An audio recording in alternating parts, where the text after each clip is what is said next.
ఒక మహిళ ధనవంతురాలు అవ్వాలని ఇతర మహిళలను కిరాతకంగా చంపేది. ఈ మహిళ భారతదేశంలోనే ఫస్ట్ సీరియల్ కిల్లర్. ఈ మహిళ ఇతర స్త్రీలను చంపే విధానం చూస్తే ఆశ్చర్యపోతాం. ఇతర స్త్రీలను నమ్మించి వారితో స్నేహం చేసి వారిని మోసం చేసి చంపేసేది. ఈ మహిళ స్త్రీలను చంపటం 1999లో స్టార్ట్ చేసి 2007 వరకు కొనసాగించింది. స్త్రీలను మాత్రమే టార్గెట్ చేసి వారిని టెంపుల్స్ కి తీసుకువెళ్లి పవిత్రమైన ప్రదేశాల్లో చంపేది. అయితే ఈ వీడియోలో మనం ఆమె జీవితం గురించి, ఆమె చేసిన క్రైమ్స్ అండ్ విక్టిమ్స్ గురించి, ఆమె స్త్రీలను చంపే స్కిల్స్ అండ్ టెక్నిక్స్ గురించి ఈ వీడియోలో మనం పూర్తిగా డిస్కస్ చేద్దాం. ఇంకా ఏమాత్రం ఆలస్యం చేయకుండా వీడియోలోకి వెళ్ళిపోదాం. వీడియోలోకి వెళ్లే ముందు ఒక చిన్న రిక్వెస్ట్, ఈ వీడియోని లైక్ చేసి షేర్ చేసి మన ఛానల్ ని సబ్స్క్రైబ్ చేసుకోండి. ఇందాకటి నుంచి ఒక మహిళ అంటున్నాను కదా, ఆ మహిళ పేరు కేడి కెంపమ్మ. ఈమె భయంకరమైన క్రైమ్స్ చేయడం వల్ల ఇంకో పేరు కూడా వచ్చింది, సైనైడ్ మల్లిక అని. సైనైడ్ మల్లిక అని ఈ పేరు ఎలా వచ్చిందో ముందు మీకు తెలుస్తుంది.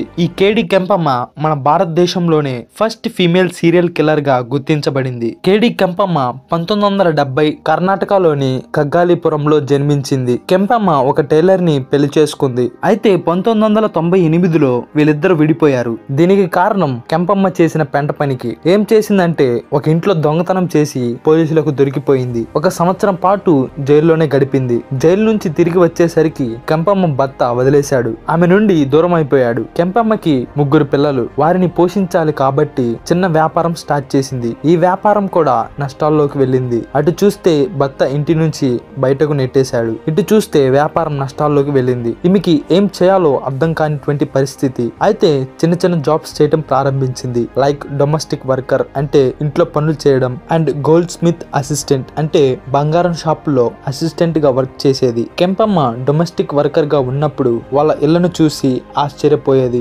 వాళ్ళు ఉండే తీరు చూసి, వాళ్ళకుండే డబ్బు చూసి, అలాగే వాళ్ళ లగ్జరీ లైఫ్ చూసి ఆశ్చర్యపోయి నేను కూడా వాళ్ళలాగా జీవించాలి అని అనుకునేది. వాళ్ళ దగ్గర చిన్న వస్తువులు దొంగతనం చేసేది. అవి అమ్మి డబ్బులు సంపాదించేది. ఇలాగా వాళ్ళ ఇంట్లో పూట గడిచేది. సడన్ గా ఆమె ఆలోచనలు మారాయి. ఎలా అయినా లగ్జరీ లైఫ్ కావాలి అని అనుకుంది. లగ్జరీ లైఫ్ ని ఎంజాయ్ చేయడానికి ఎంత దూరమైనా వెళ్ళాలి అనుకుంది. దీనికోసం ప్లాన్స్ వేసేది. ఆ ప్లాన్స్ వేయడంలో మర్డర్ ఒక సొల్యూషన్ అనిపించింది. ఇంకా మర్డర్స్ చేయడం ప్రారంభించింది. ఈమె మర్డర్ చేసే టెక్నిక్స్, స్కిల్స్ చూస్తే మామూలుగా ఉండదు, మైండ్ పోతుంది. అయితే కెంపమ్మ టెంపుల్స్ చుట్టూ తిరిగేది. అక్కడ పూజలు చేయడం చేసేది. అంటే కెంపమ్మ ఒక పూజారి లాగా మారేది. ఇలాగా చేస్తూ స్త్రీలతో మాట్లాడేది. వాళ్ళ గురించి పూర్తి వివరాలు తెలుసుకునేది. మంచిగా ఉన్న వాళ్ళను వదిలేసి ఎవరైతే ఇబ్బందులలో బాధల్లో ఉంటారో వారిని పట్టుకునేది. వారితో బాగా క్లోజ్ అవి ప్రతిరోజు వారితో మాట్లాడేది. వారిని సెట్ చేసుకునేది. ఆ స్త్రీలను ఆమె పూజారి అన్నట్లు నమ్మించేది. అయితే వాళ్ళ ప్రాబ్లమ్స్ కి సొల్యూషన్ గా మండల పూజ చేయాలి అని చెప్పేది. ఈ పూజ చేస్తే మీకున్న ప్రాబ్లమ్స్ అన్ని పోతాయి అని నమ్మించేది. వాళ్ళు నమ్మిన తర్వాత మొత్తం ఓకే అన్న తర్వాత సిటీ అవుట్స్కట్స్ లో ఉన్న టెంపుల్స్ లో పూజ అరేంజ్ చేసేది. పూజకి కావాల్సిన వస్తువులు అన్ని ఉండేవి. అయితే ఇక్కడ కెంపమ్మ షరత్ ఏమిటంటే ఎవరైతే స్త్రీ వస్తారో వారు మంచి బట్టలు, బంగారంతో కూడిన నగలు వేసుకుని రమ్మంటుంది. ఒక్కసారి విక్టిమ్ వచ్చిన తర్వాత ఏదో తెలిసిన పూజ స్టార్ట్ చేసి విక్టిమ్ ని కళ్ళు మూసుకో అని చెప్తుంది. విక్టిమ్ పూజేమో అని నమ్మి కళ్ళు మూసుకుంటుంది. కళ్ళు మూసుకున్న తర్వాత ఆమె సైనైడ్ తో ఉన్న వాటర్ ను లేదా ఫుడ్ ను ఇస్తుంది. ఈ సైనైడ్ అనేది ఆమె పనిచేసే జ్యువెలరీ షాప్ లో దొరుకుతుంది. ఎందుకంటే జ్యువెలరీని ఈ సైనైడ్ తో క్లీన్ చేస్తారు. అక్కడ నుంచి తెచ్చి విక్టిమ్స్ కి ఇచ్చేది. సైనైడ్ తీసుకోవడం వల్ల బాడీకి చాలా డేంజర్. ఈ సైనైడ్ వల్ల విక్టిమ్ అన్కాన్షియస్ లోకి వెళ్ళేది. అన్కాన్షియస్ లో ఉన్న విక్టిమ్ ని కళ్ళు మూయడం, ముక్కు మూయటం లాంటి పనులు చేసేది. ఇలా సైనైడ్ తో స్త్రీలను చంపటం సినిమాల్లో చూసి నేర్చుకుందంట. ఇక్కడ సినిమాలు ఈమెను ఇన్ఫ్లుయెన్స్ చేశాయి. వన్స్ విక్టిమ్ చనిపోయిన తర్వాత బంగారంతో కూడిన నగలు అలాగే డబ్బులు దొంగతనం చేసి అక్కడ నుంచి పారిపోయేది. ప్రతి మర్డర్ కి ఆమె యొక్క ఐడెంటిటీని మార్చుకునేది. ఇలా సైనైడ్ తో మనుషులను అతి భయంకరంగా చంపేది. కాబట్టి సైనైడ్ మల్లిక అనే పాపులర్ నిక్ నేమ్ ఆమెకి వచ్చింది. ఇలాగా కెంపమ్మ చాలా మర్డర్స్ చేసింది. ఇండియాలోనే ఫస్ట్ సీరియల్ కిల్లర్ గా మారింది. నిజానికి ఈమె స్కిల్స్ అండ్ టెక్నిక్స్ వేరే లెవెల్. గోల్డ్ షాప్స్ లో దొరికే సైనైడ్ తెచ్చి టెంపుల్స్ లో పూజలు చేస్తా అని నమ్మించి మంచి నగలతో రెడీ అవ్వమని చెప్పి సైనైడ్ ఇచ్చి ముక్కు మూసి చంపేసింది. అయితే కెంపమ్మని 2000 సంవత్సరంలో పోలీసులు బెండాడి అనే ఊర్లో అరెస్ట్ చేశారు. ఎందుకంటే ఒక స్త్రీని నమ్మించి వాళ్ళ ఇంట్లో పూజ శర్మని పెట్టింది. ఇంట్లో ఉన్న ఖరీదైన వస్తువులను దొంగతనం చేసి అక్కడ నుండి పారిపోదాం అనుకుంది. కానీ ఆ విక్టిమ్ ఎవరైతే ఉన్నారో ఆమె ఎస్కేప్ ఎస్కేప్ అయ్యి వాళ్ళ ఫ్యామిలీ ద్వారా సేవ్ అయింది, లేదంటే కెంపమ్మ చేతిలో బలయ్యేది. ఇలా చేసి దొరికిపోవడం వల్ల కెంపమ్మ అరెస్ట్ అయింది. 6 నెలల పాటు జైల్లో గడిపింది. 6 నెలల తర్వాత జైలు నుంచి బయటకు వచ్చింది. అయినా ఇలాంటి పనులు ఆపలేదు. కెంపమ్మ చంపిన విక్టిమ్స్. కెంపమ్మ చేసిన ఫస్ట్ మర్డర్ 1999 19th అక్టోబర్ హాస్కట్ లో జరిగింది. ఆమె పేరు మమతా రాజన్. ఆమెకి 30 సంవత్సరాలు. ఒక టెంపుల్లో ముక్కుతుండగా కెంపమ్మ చంపేసింది. 2007వ సంవత్సరంలో 10th అక్టోబర్ నుంచి 18th డిసెంబర్ లో దాదాపు 5 మర్డర్లు చేసింది. కెంపమ్మ సెకండ్ విక్టిమ్ వచ్చేసి ఎలిజబెత్. ఆమెకి 52 సంవత్సరాలు. ఈ మర్డర్ సాతనూరులో జరిగింది. విక్టిమ్ అయిన ఎలిజబెత్ తన మనవరాలను మిస్ చేసుకుంది. కెంపమ్మ మీ మనవరాలు మిస్ అయింది అని ఆమెను కబలమ్మ టెంపుల్ కి తీసుకుని వెళ్లి అక్కడ ఆమెను చంపేసింది. కెంపమ్మ థర్డ్ విక్టిమ్ అశోదమ్మ. ఈమెకి 60 సంవత్సరాలు. ఈ మర్డర్ సిద్ధగంగా మత్ ఖ్యాత సంద్రాలో 2007 డిసెంబర్ లో జరిగింది. కెంపమ్మ ఆమెకి ఆస్తమా తగ్గిస్తా అని ప్రామిస్ చేసి పూజ చేయాలి అని నమ్మించి సైనైడ్ నీళ్ళిచ్చి ఆమెను హతమార్చింది. కెంపమ్మ ఫోర్త్ విక్టిమ్ మునియమ్మ.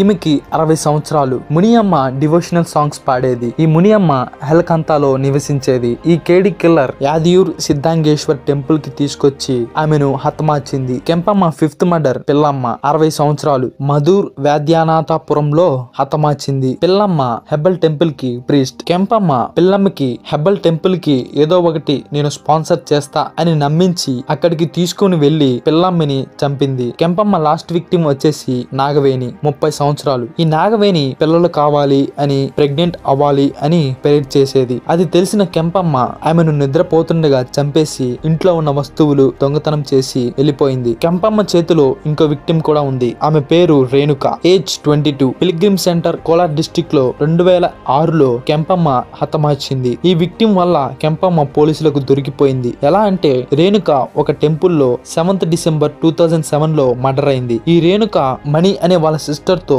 ఉంటుంది. ఎందుకంటే వాళ్ళ హస్బెండ్ దుబాయ్ లో ఉంటున్నాడు కాబట్టి. అయితే ఒక రోజు మణి రేణుక కెంపమ్మతో మాట్లాడుతుండగా చూసింది. అంటే రేణుక చనిపోయే ముందు లాస్ట్ గా కెంపమ్మతోనే మాట్లాడడం చూసింది. మణి కూడా కెంపమ్మతో పాటు డొమెస్టిక్ వర్కర్ గా పనిచేసేది. కెంపమ్మ ఎవరో మణికి తెలుసు. అలాగే కెంపమ్మ మణి ఇంటికి కూడా వచ్చేది రేణుకతో ఫ్రెండ్షిప్ ఏర్పరచుకోవడానికి. అయితే రేణుక హస్బెండ్ అయిన శంకర్ దుబాయ్ నుంచి వచ్చి 29 డిసెంబర్ 2006లో పోలీస్ కేసు పెట్టాడు. రేణుక మిస్ అయింది అని. కెంపమ్మ రేణుకని ఎలా చంపిందంటే, నీకు ఒక పూజ జరిపితే మీకు మగపిల్లాడు పుడతాడు కాబట్టి నువ్వు ఖచ్చితంగా ఈ పూజ చేపించుకోవాలి అని నమ్మించింది. అక్కడ టెంపుల్ కి తీసుకుని వెళ్లి హతమార్చింది. పోలీసులు కెంపమ్మని విచారించగా ఇక్కడ రేణుక లాస్ట్ లో మాట్లాడింది కెంపమ్మతోనే. అది మణి పోలీసులతో చెప్పేసింది. పోలీసులు కెంపమ్మని విచారించగా దొంగ బయటపడింది. ఇంకా చనిపోయిన చాలా ఫ్యామిలీస్ కూడా మిస్సింగ్ కేసు పెట్టగా కెంపమ్మని విచారించగా తెలిసింది క్రిమినల్ కెంపమ్మ అని. 2009లో 5 కేసెస్ కెంపమ్మతో లింక్ అయి ఉన్నాయి. ఇలా కెంపమ్మ చాలా మంది అమాయకులను హతమార్చింది. Arrest of Kempamma. ఆల్రెడీ ఒక అరెస్ట్ గురించి మాట్లాడుకున్నాం. 2000లో బెండాడిలో ఒక ఇంట్లో దొంగతనం చేస్తుండగా దొరికిపోయింది. 6 నెలలు జైల్లో కూడా ఉంది. మళ్ళా కెంపమ్మ 31st డిసెంబర్ 2008లో బస్ స్టాండ్ లో అరెస్ట్ అయింది. ఎందుకంటే విక్టిమ్స్ యొక్క బంగారం అమ్ముతూ దొరికిపోయింది. ఇలా మర్డర్ చేసింది కదా, పేరు జయమ్మగా మార్చుకుని అమ్ముతుంది. అవి విక్టిమ్స్ యొక్క బంగారం అని గుర్తించి పోలీసులు ఆమెను అరెస్ట్ చేశారు. అలాగే 2010లో డెత్ సెంటెన్స్ వచ్చింది. మునియమ్మని మర్డర్ చేయడం వల్ల 2010లో డెత్ సెంటెన్స్ వచ్చింది. అలాగే 2012లో కూడా సేమ్ డెత్ సెంటెన్స్ వచ్చింది. నాగవేణిని మర్డర్ చేయడం వల్ల. కర్ణాటకలోని ఫస్ట్ డెత్ పెనాల్టీ ఇచ్చిన మహిళగా ఉంది. ఈ కెంపమ్మ అయితే డెత్ పెనాల్టీని తీసుకోలేదు. ఎందుకంటే పోలీసుల దగ్గర సరైన ఎవిడెన్స్ లేకపోవడం వల్ల కోర్ట్ డెత్ పెనాల్టీ ఇవ్వకుండా లైఫ్ ప్రిజన్మెంట్ ఇచ్చారు. సో డెత్ పెనాల్టీ నుంచి ఎస్కేప్ అయింది ఈ కెంపమ్మ.